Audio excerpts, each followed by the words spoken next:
tous les musées de France sont actuellement fermés au public. Donc aujourd'hui, on a décidé un petit peu de vous faire une immersion dans nos deux expositions du moment, qui sont deux expositions qui vont bientôt être remises en carton, en boîte, et dont on ne pourra plus admirer les œuvres. Les deux expositions en question sont Lewis Trondheim fait des histoires et Calvo, un maître de la fable. Donc moi je me présente, je suis Aurélie Delino, je suis bibliothécaire. Je vais vous présenter un petit peu ce que j'ai aimé dans ces expositions. C'est mon point de vue personnel, c'est-à-dire que ça n'aura pas un caractère exhaustif. Ce sont des choses qui m'ont parlé, qui m'ont interpellée, et j'espère que vous prendrez du plaisir autant que moi à les contempler. Donc on va commencer par entrer dans ce superbe bâtiment que vous avez sous les yeux, qui est en fait le bâtiment qui renferme nos collections. Historiquement, c'est un bâtiment qui a servi en fait d'usine à feutre pour l'industrie papetière. Donc je vous invite à me suivre. On va commencer par la librairie. Nous sommes très heureux que la librairie ait pu réouvrir. Et puisque Noël approche, je vous invite fortement à acheter des livres.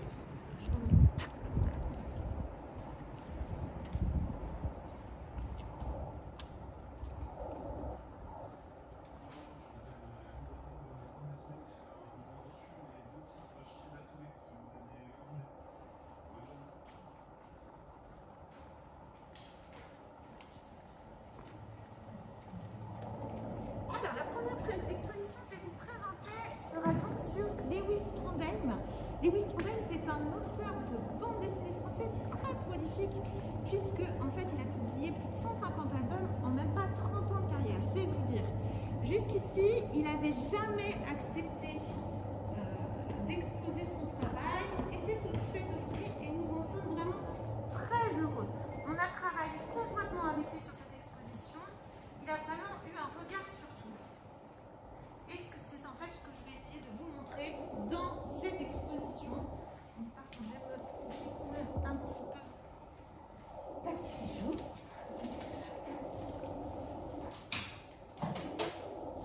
Et on va commencer tout de suite sur ma gauche.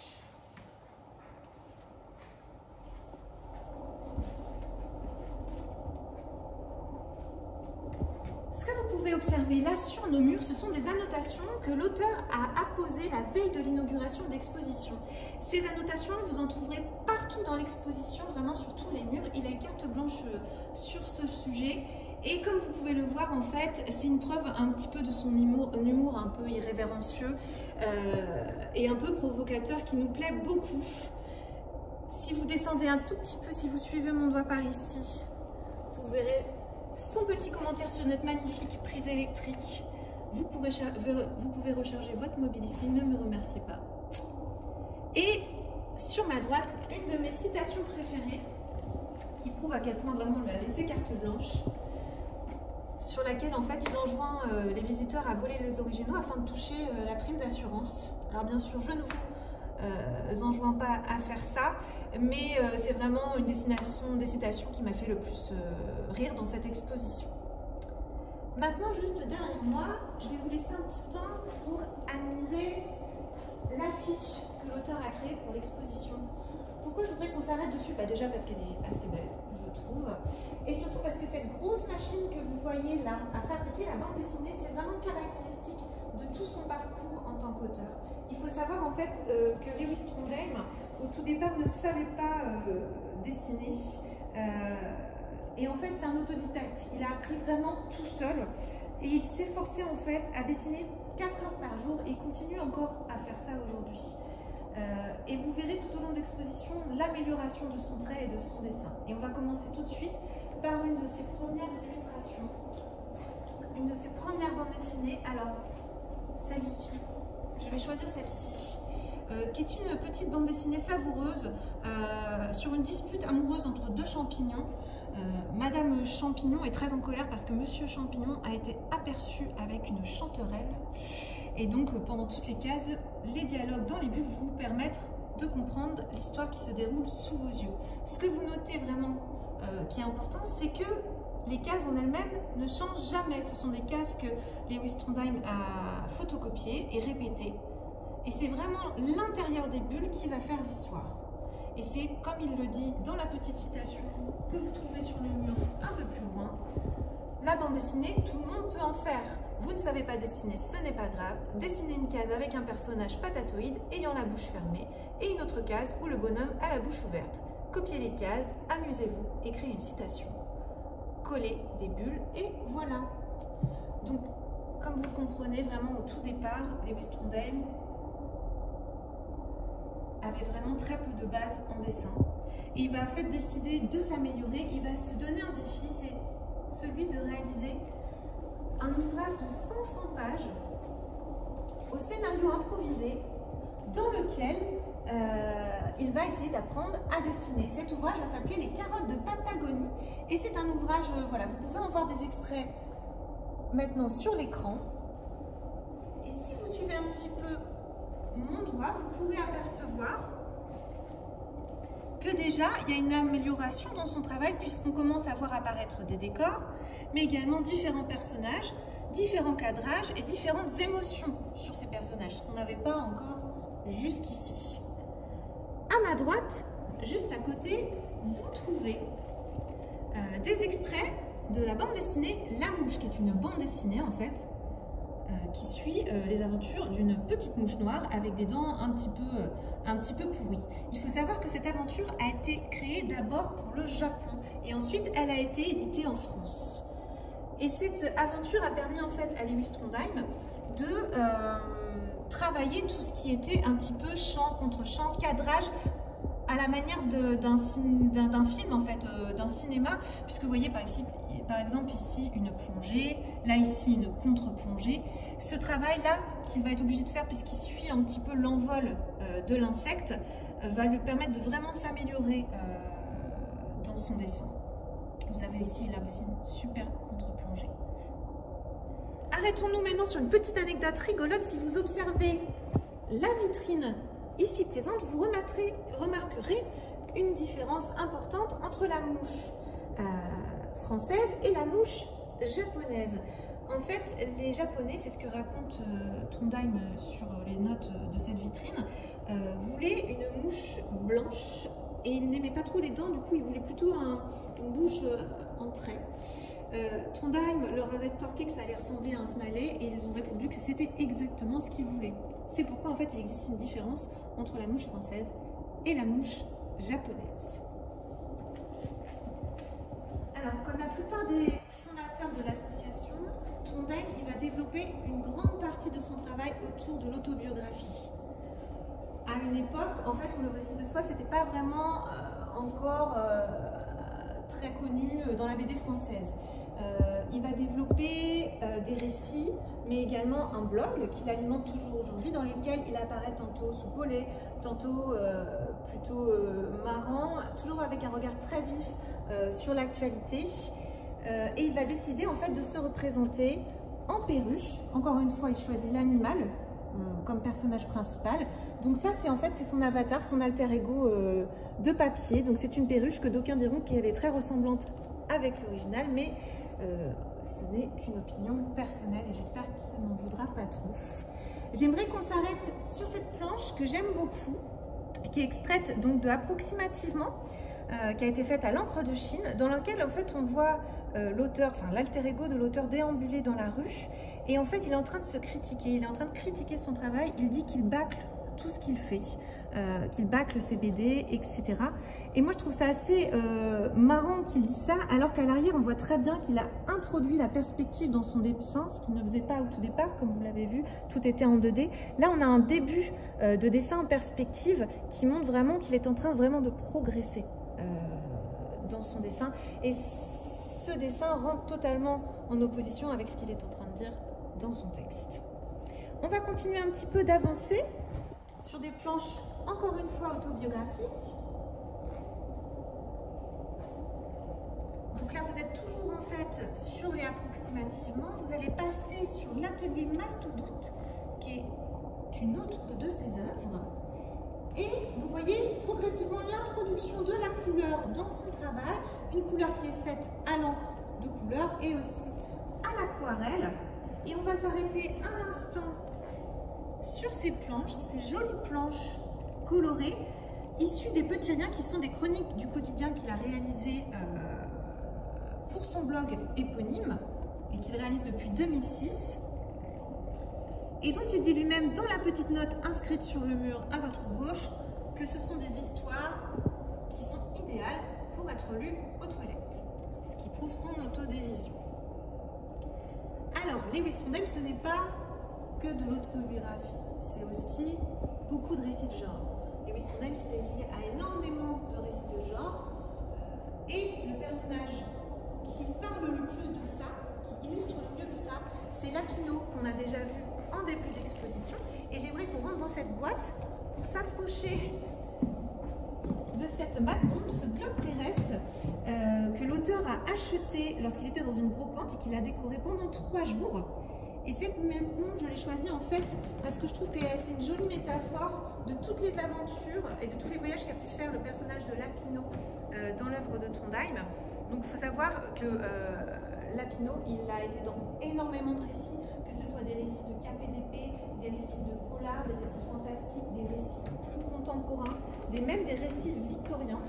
À chaque fois, en fait, ces personnages qu'il crée, Trondheim, il les utilise un petit peu comme des petites marionnettes interchangeables et il va les placer dans un contexte historique ou dans des situations qui n'ont rien à voir les unes avec les autres. Si on approche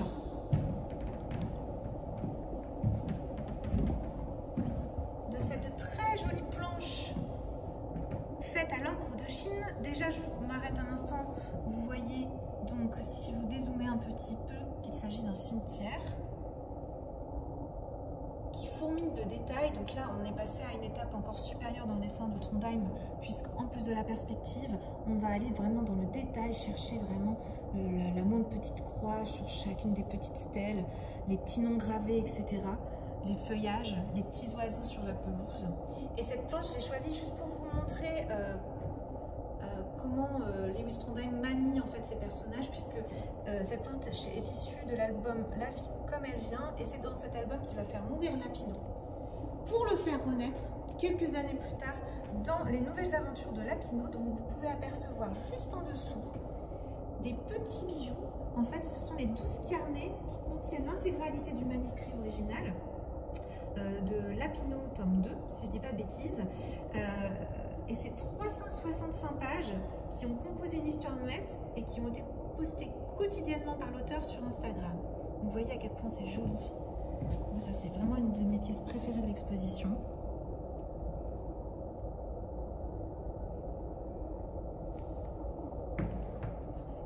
Maintenant, suivez-moi. On va sortir de notre boîte à Lapino pour pénétrer dans un autre univers.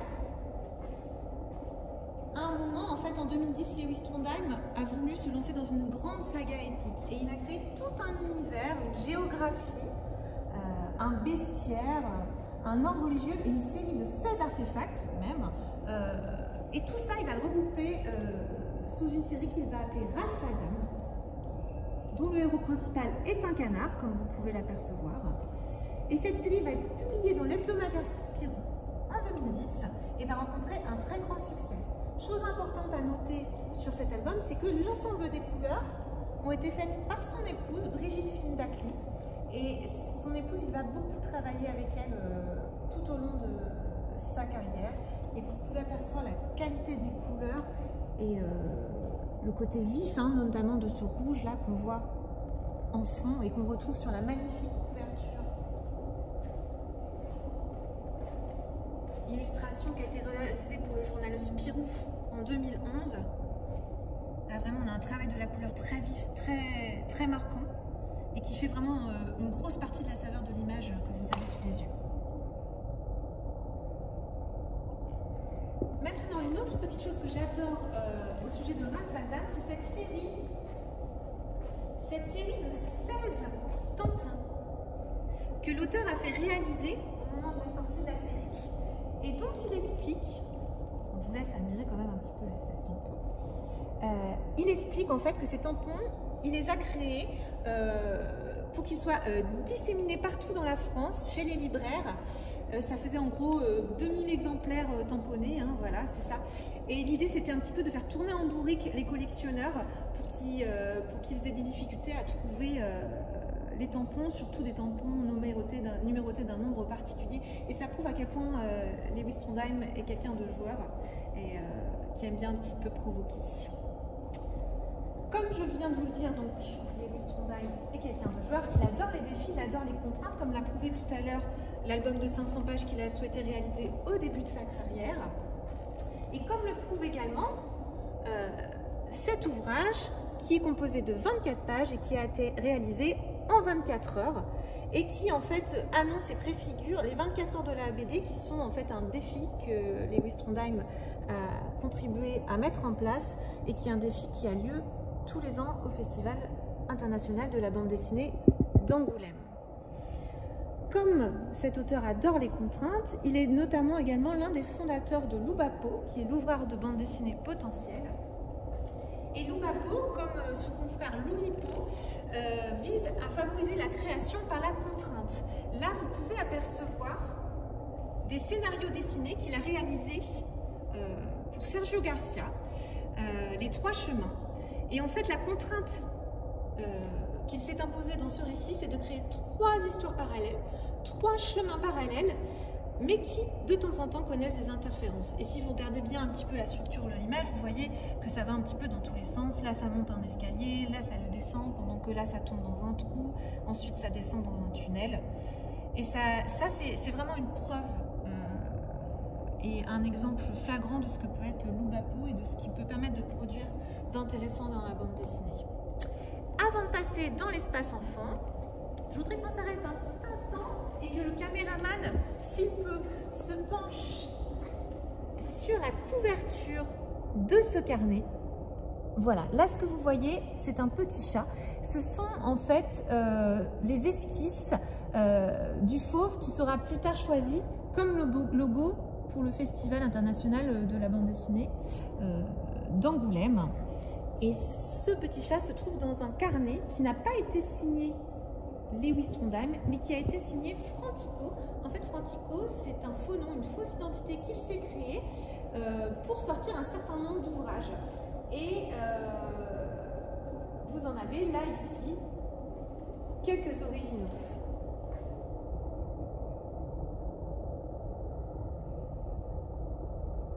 Donc, bien sûr, sa fausse identité a été révélée par la suite.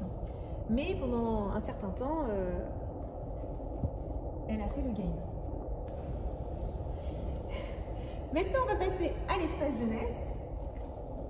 Alors, les bandes dessinées jeunesse de Lewis Trondheim sont un petit peu moins connues que ses œuvres adultes et pourtant elles sont de très grande qualité. Moi, j'aurais souhaité un petit peu qu'on s'arrête dessus, notamment pour observer ces 2 monstres qui ont été dessinés par ses enfants. Et en fait, ça montre comment Lewis Trondheim travaille sur ses albums de jeunesse. En fait, il travaille beaucoup avec sa famille, avec sa femme, mais aussi avec ses 2 enfants, Pierre et Jeanne. Et notamment pour l'album Monstrueux Bazar, il leur a demandé de dessiner des monstres. Et ensuite, il a imaginé une histoire dans laquelle une famille combat ces monstres. Je vous laisse observer d'autres dessins issus de Monstrueux Bazar. Dans Allez raconte, qui est une autre de ses œuvres, qui a été dessinée par José Parundo, l'histoire que Lewis Trondheim raconte, elle tient compte de toutes les suggestions et les interruptions qu'ont fait ses enfants pendant l'histoire. Et c'est vraiment une illustration et une récapitulation générale de l'imaginaire enfantin. Et avant de passer à la dernière partie de l'exposition, on va s'arrêter et descendre à hauteur de Schtroumpf sur ce petit clin d'œil. Voilà, je laisse la caméra descendre tout doucement sur ce petit clin d'œil qu'a fait Lewis Trondheim à Peyo, avec cette petite bande dessinée miniature. Et celle du milieu que j'aime beaucoup, qui est donc la bande dessinée du Schtroumpf Grognon, qui dit « J'aime pas les mages, j'aime pas les bonnets et j'aime pas dessiner ». Encore une fois, une autre petite touche d'humour dans cette exposition. On va terminer par la dernière partie.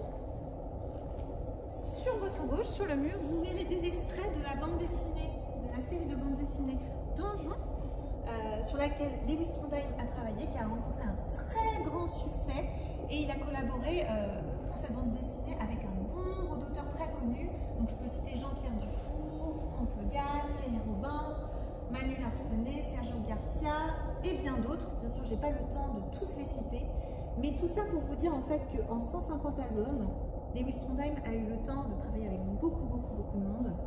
Il a même permis de faire émerger peut-être des auteurs qui n'étaient pas connus à l'époque. Mais sa collaboratrice principale reste sa femme. Tantôt elle aux couleurs, lui à la plume et au dessin, tantôt elle au scénario et lui au dessin, comme le prouvent les coquelicots d'Irak sur lequel nous sommes en train de glisser, qui est une histoire, un scénario qui a été réalisé donc par sa femme, Brigitte Finlaki. Au fond de la salle, vous verrez des écrans sur lesquels sont diffusées 4 histoires inédites jamais publiées par Lewis Trondheim. Et enfin, pour terminer cette visite de l'exposition, j'aimerais qu'on s'arrête sur ces superbes illustrations qui sont en fait des dessins d'observation. Il faut savoir que l'auteur, Lewis Trondheim, s'astreint à faire du dessin d'observation tous les 15 de chaque mois, le plus souvent dans des carnets. Et en fait, je trouve que ces dessins d'observation sont vraiment idéal pour illustrer le progrès qu'a fait l'artiste au niveau de son dessin et que maintenant il est vraiment capable de tout dessiner. Et j'aimerais qu'on termine en fait sur cette jolie vue de Rio de Janeiro qui a été réalisée à l'encre de Chine et aux couleurs Colorex et qu'il a appelée vue chinoise en hommage en fait aux estampes chinoises qui étaient en fait en format horizontal, donc qu'on déroulait voilà le parchemin à l'horizontale et vous voyez vraiment le fourmillement des détails, la perspective parfaite. Et on peut dire que maintenant, effectivement, Lewis Trondheim est un auteur de bande dessinée complet. Voilà, j'espère que ce petit propos sur le travail de Lewis Trondheim vous a plu. Pour rappel, vous êtes à la Cité internationale de la bande dessinée d'Image. Nous avons passé un petit temps ensemble dans cette exposition et maintenant je vais basculer dans une autre exposition qui va bientôt fermer ses portes et qui va être mise en caisse, donc vous n'aurez pas l'occasion malheureusement de la voir vu que nous sommes fermés pour cause de confinement. Cette exposition, c'est l'exposition de Calvo. Et pour ce faire, on va devoir un petit peu traverser l'exposition, le musée permanent. Donc, je vais vous laisser le temps d'apprécier l'espace, tout en vous parlant un petit peu des noms de François Calvo. N'hésitez pas, si vous le souhaitez, à commenter. Voilà, nous entrons dans le musée permanent. Et tout au fond, sur le mur jaune, vous pouvez apercevoir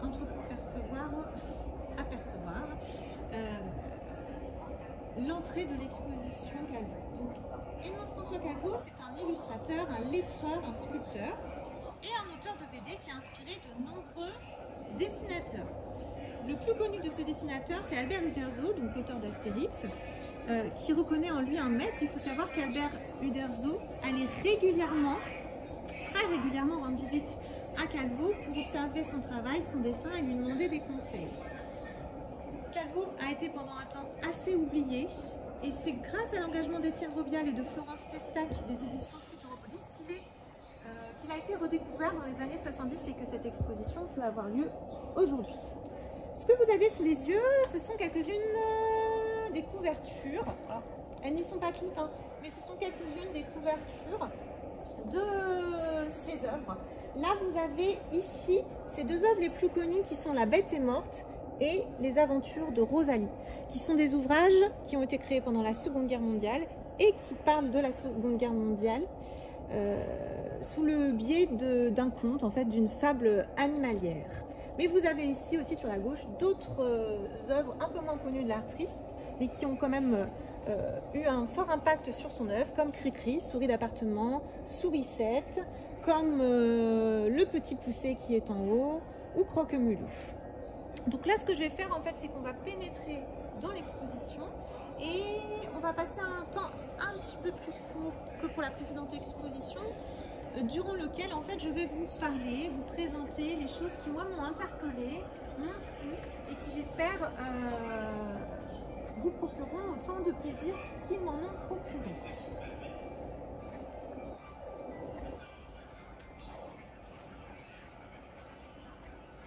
Et on commence tout de suite sur la droite.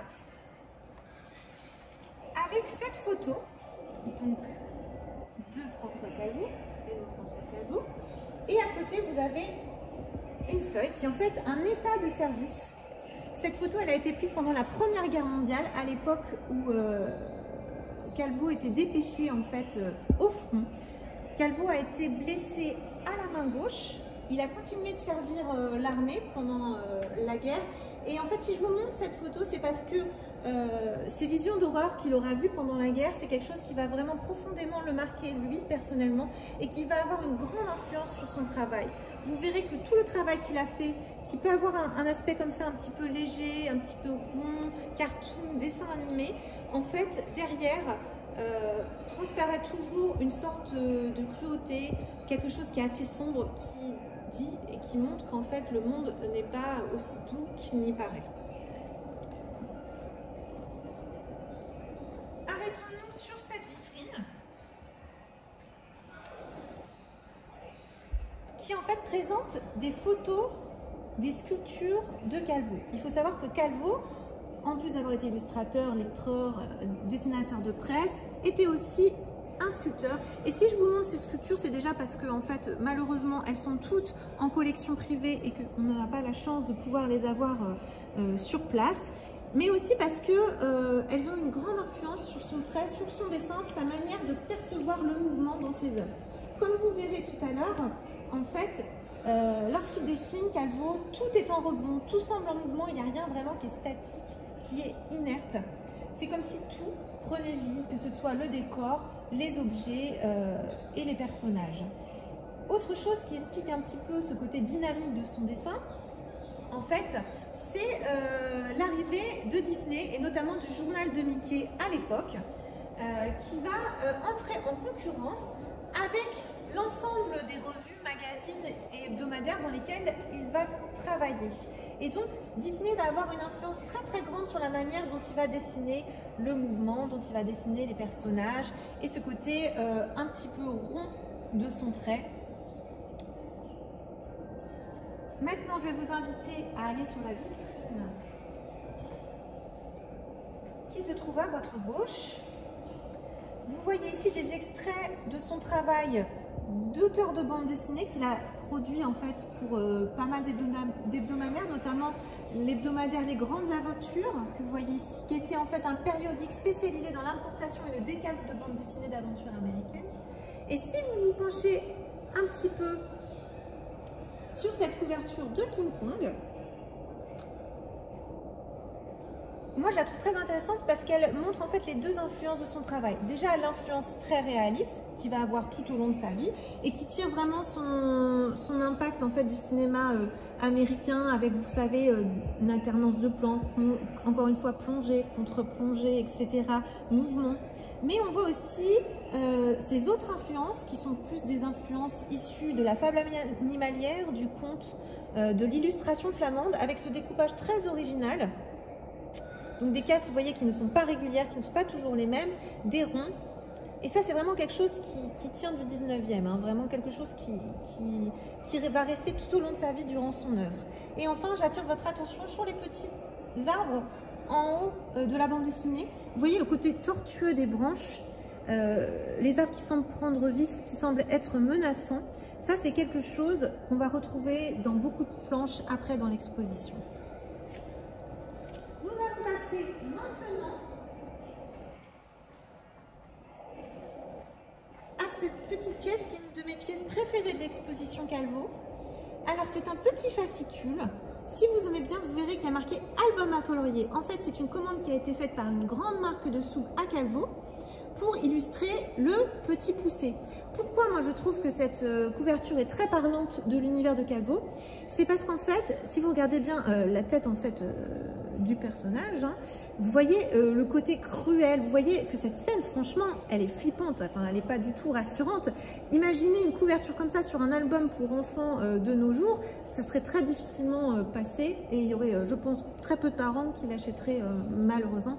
Et pourtant, elle illustre parfaitement la teneur, le véritable propos des contes pour enfants, à l'inverse de ce que peut faire un Disney dans ses adaptations en long métrage. Pour enchaîner, je vais vous conduire justement vers la vitrine où on voit un certain nombre d'illustrations moment pour des contes et pour des fables.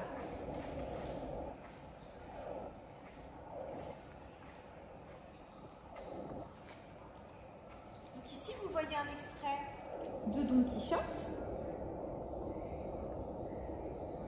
Vous voyez, là encore une fois, la scène ne semble pas joyeuse, hein. Le cheval paraît vraiment souffrir le martyre. Et l'ensemble de son dessin anguleux donne une ambiance un petit peu gênante à l'illustration.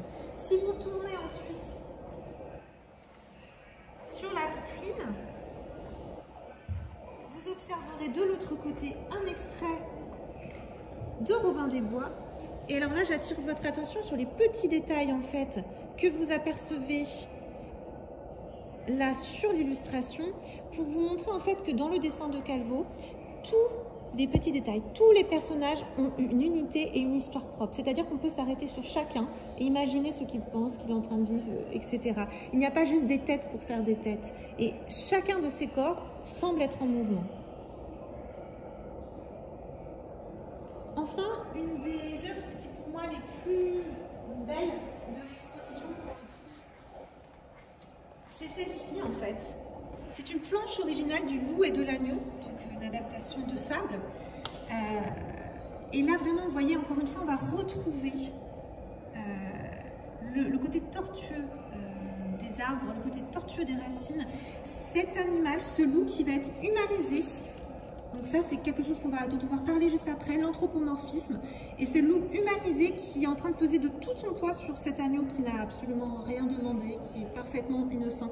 Et ça traduit vraiment la vision et l'art de Calvo, c'est-à-dire comment montrer la dureté du monde au travers d'éléments qui sont plus légers. Maintenant, je vais vous emmener dans une autre partie de l'exposition. Je vous demande de me suivre. Profitez au passage de notre musée qui est, comme je le disais tout le monde, fermé au public. Pour ceux qui viennent juste d'arriver, nous sommes toujours à la Cité internationale de la bande dessinée et de l'image. Je suis en train de vous faire visiter l'exposition Calvo, un maître de la fable. Et n'hésitez pas à laisser des petits commentaires. Comme je vous l'ai dit tout à l'heure, Calvo il jongle entre deux styles, le réaliste et il va également développer un dessin très anthropomorphique, c'est-à-dire que tout, les animaux, les véhicules, la nature, tout va prendre des attitudes, des caractéristiques et une morphologie humaine. Et ça, en fait, ça va lui permettre de faire passer, d'instaurer une distance avec le récit et de faire passer des propos plus engagés, une vision plus critique du monde et des horreurs de la guerre. C'est d'ailleurs pour cette raison qu'on a choisi en fait d'afficher une citation de Jean de La Fontaine ici, dans laquelle il dit « Je me sers d'animaux pour instruire les hommes ». C'est parfaitement la démarche de Calvo, et en fait, il est dans la digne tradition d'Ésope ou de Jean de La Fontaine, et il renouvelle un petit peu le genre à sa façon au travers de ses œuvres. Ici, vous avez une planche des aventures de Patamousse. Encore une fois, une très belle planche. Et encore une fois, je l'ai choisie. Si vous voyez ici, vous avez un groupe de personnages très joyeux, très heureux qui sont en train de danser. Et comme le dit la légende, ils sont en train de faire la fête en fin de journée. Et pourtant, si vous reculez un peu et que vous regardez la planche dans son entièreté, la scène, elle semble pas si joyeuse que ça en fait. Et tout ça, ça tient en fait au décor autour qu'il a posé, au côté tortueux des racines, au mouvement qu'il a donné au corps. Il y a un côté un petit peu surréaliste, hein. Il y a un côté un petit peu, on a l'impression d'être dans un rêve, comme si on était dans le rêve de Dumbo dans Disney. Je ne sais pas si vous voyez la référence.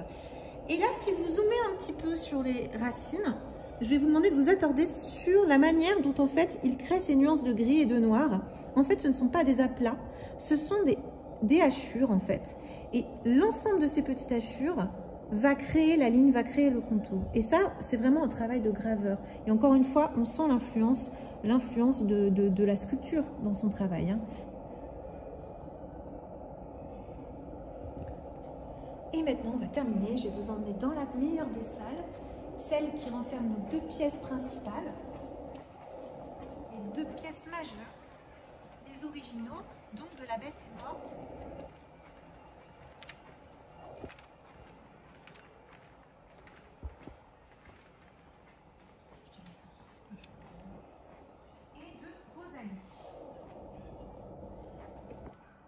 vous voyez, voilà, ce sont des grands livres. Hein. Là, on est au-delà du A4, on est au-delà du A3. Vous avez des livres qui sont d'une taille très conséquente, qui ont été réalisés, Rosalie et La Bête et Morte sont deux histoires qui ont été réalisées durant la Seconde Guerre mondiale, une grande partie dans la clandestinité,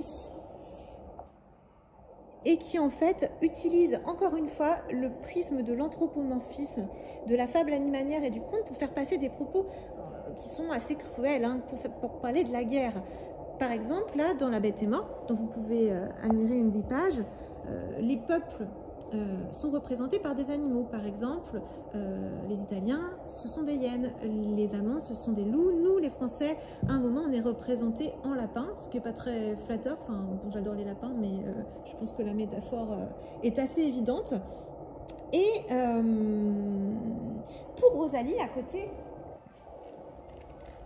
la dureté de la guerre, en fait, va être représentée via le prisme de ce véhicule, en fait, qui prend vie, comme peuvent le prendre vie les animaux dans d'autres récits.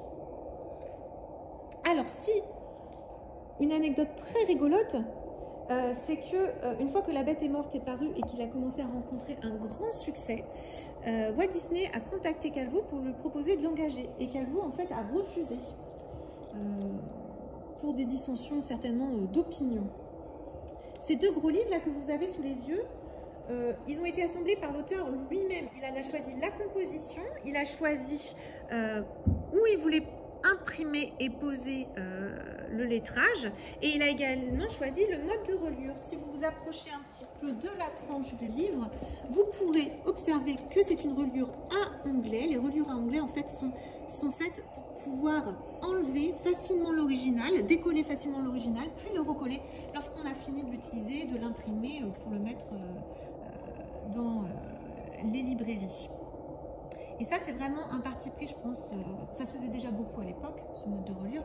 En plus, c'est également, je pense, un choix de l'artiste pour permettre à son œuvre de vivre dans le temps. Et d'ailleurs, la taille de ces livres, même si je pense qu'elle est notamment influencée grandement par le format des originaux, je ne peux pas m'empêcher d'y voir une sorte de métaphore, puisque au sens propre comme au sens figuré, Rosalie et La Bête est morte sont devenus des grands livres. Voilà, donc j'espère que vous avez passé un très bon moment en notre compagnie. J'ai été ravie, moi, de vous présenter ces deux expositions. Bien sûr, je n'ai pas été exhaustive, il y avait beaucoup de choses à dire et à expliquer. Si vous avez des questions, des commentaires, etc., j'ai vu qu'il y en avait eu beaucoup pendant le live, n'hésitez pas à vous retourner sur le site www.ctbd.org sur lequel vous trouverez des documents pédagogiques, des dossiers de presse qui pourront répondre à un certain nombre de vos questions. Je vous souhaite une très belle fin de journée et à bientôt.